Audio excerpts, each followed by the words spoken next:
Good morning, children of Ukraine and librarians and teachers and parents too. My name is Michael Sempson, and I am an author who lives in the United States. And last year I was a Fulbright scholar to Ukraine, and I visited the National Library of Ukraine for Children, and I loved it so much that I wanted to bring you a video message of encouragement today and share with you some of the things that are happening in my life since I came back to the United States. So I'm going to share a screen with you so you can see slides that I think you'll enjoy. So here I am on the left, actually at the National Library of Ukraine for Children last Halloween when I'm reading my Trick or Treat book. And on the right side, you see my writing partner, Bill Martin Jr., that you probably know from the book Brown Bear, What Do You See? And Chicka Chicka Boom Boom. In the middle, you see my new book by Brown Books for Kids called Armadillo Antics. And I'm going to be talking about that new book and a couple of other things as we move into our session today. I live in New York City, in America, and I live near Central Park, and I live very close to some very famous landmarks like St. Patrick's Cathedral, the most beautiful Catholic church in the United States, and by Rockefeller Center, where they put the Christmas tree every holiday season, and by the new World Trade Center, which is called Freedom Tower, and of course by the iconic Times Square, where at nighttime it's brighter than if the sun were shining above you. I've written a few books, about 40 now, and my latest is going to be Armadillo Antics. I want to talk to you about that, but maybe you've read my book Chicka Chicka 1, 2, 3, or maybe you've read my book I Love Our Earth. What does an author do? Well, I go to bookstores and I sign books. Here I am in Brooklyn, New York, signing my new book, Armadillo Antics. And the second scene, you see I go to libraries like the National Library of Ukraine for Children, but here I am in Dallas, Texas at the Dallas Museum of Art reading my book for children, and they're making a video of it. The top of that, you see me visiting at the Bill Martin Jr. Library along with my friend Tom Brill. Over the right side, you see that authors go to book festivals. In America, we have parties for books. They're called book festivals. And here I am this summer, or actually last month, reading my book at the Los Angeles Times Festival of Books. But most importantly, I come to schools. On the bottom, you see me visiting some Ukrainian children in Dnipro. And over the right, you see me actually at a Catholic church in Miami, Covenant Church, and I'm reading my books there. So that's a little bit what I do. But here today, I want to share with you, I have a new book, and I'm going to be sending many copies of this book throughout Ukraine. So hopefully you'll get one. I'm definitely going to send one to many libraries across the country. Oh, it's about more than one armadillo. I see 3 armadillos. Armadillos are funny little creatures that live in the United States and in southern and northern Mexico, and also throughout South America. Now I'll read the book to you. We see a beautiful sunset. Now the day has ended and the birds no longer fly. Shadows of the evening dance across the sky. As the full moon rises and the frogs begin to leap, the creatures of the wild soon will be asleep. All except the armadillo on the prowl at the sound of the timber wolf's mournful howl. Armadillo, armadillo, armadillo, run, romp and play till the night is done. Armadillo, armadillo, armadillo, grin. My little brother looks like your twin. Armadillo, armadillo, armadillo, leap into the air. What a feat. Ah, do you see the bumblebee? The illustrator Natalie put in a bumblebee to make the armadillo leap. Armadillo, armadillo, armadillo, run, escape from the dog and have some fun. Armadillo, armadillo, armadillo, dig into your burrow, then dance a jig. Armadillo, armadillo, armadillo, look, or you may fall into the brook. Armadillo, armadillo, armadillo, might, dressed in armor like a knight. Armadillo, armadillo, armadillo, flee, you just met an angry bee. Armadillo, armadillo, armadillo, eat roots and grubs, what a treat. Armadillo, armadillo, armadillo, run, or you'll never see the rising sun.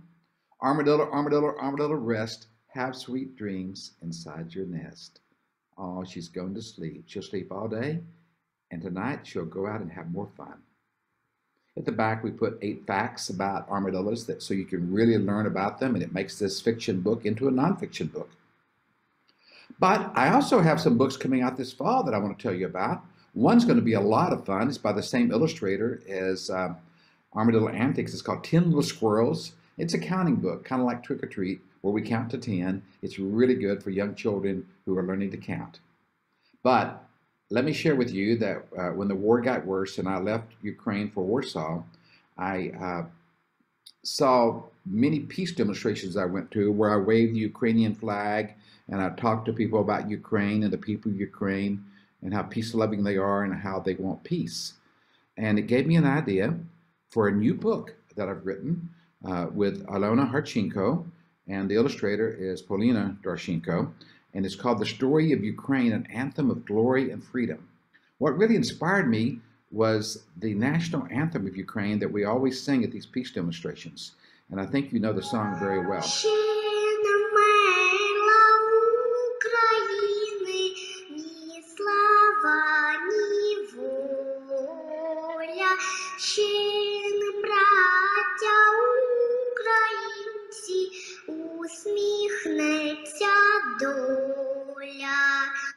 And so it's such a beautiful song that I thought, maybe we can write a book about the national anthem and tell the story of Ukraine.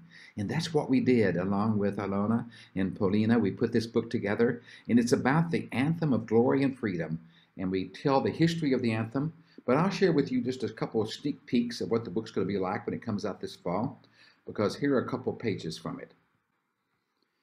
Into the book, we start talking about Ukraine, the people and the beauty, and I'll read just a couple of pages to you. From its roots in Triphylia culture, one of the oldest European civilizations, Ukraine has always been a paradise of nature, with peaceful people fishing, hunting, raising animals, growing food, and making pottery and textiles. Through the centuries, many countries have tried to invade and rule Ukraine. They wanted the rich black land and natural resources. But the brave Ukrainian people have always resisted and fought for their freedom. And you see many artifacts that Polina has painted about Ukraine, and you'll recognize those. We also then move into the singing of the national anthem. And as we sing it, I explain what it means for younger children and people around the world that will read this book that don't know very much about Ukraine. As Ukrainians, we're like brothers and sisters living in our beautiful land, unified under one blue sky with charming golden dome churches everywhere. Ukrainians feel lucky and blessed to live in such a beautiful and happy country. And you see it's both in English and Ukrainian. So people around the world that don't speak Ukrainian can read about the story of Ukraine. And for those of you in Ukraine that can read Ukrainian, your kids can actually start learning to read English because the text is both. They can read it in Ukrainian so they can understand what the words might be as they look at the same words in English. So I'm very happy to be bringing this book with Brown Books out in probably around Christmas time, the U.S. Christmas time, which is in December. And I hope that you'll get a chance to see it. And it's our gift, and I'm dedicating it to the children of Ukraine. Boys and girls, this is a tough time, you know, as there's a war going on now. And we're worried. Some of you are living in Ukraine. Some have moved to other countries like Poland, where I am right now. It's very tough. But you know, when I was a young boy, there was a war too in America. We were in a war with Vietnam. My older brother was a soldier, and he was fighting there. And every day I prayed for him, and I worried about him. Would he be okay? Because 60,000 American boys were killed in that war. There's one thing that helped me, though, boys and girls, and that was reading. I would open a book, and I would be taken away into the story, and I'd go somewhere else with other people, other places, and I was at peace. So do two things, boys and girls. Most of all, pray. Pray for God to protect your family in Ukraine. But then read books. Read books, because books will bring you to a happier spot and allow you to escape where you are now and live in another world. And so most of all, boys and girls, I would say to you, read for Ukraine. Read for Ukraine, because it's very important that you do that. And so please do that. Michael Sampson saying, God bless you and God bless Ukraine.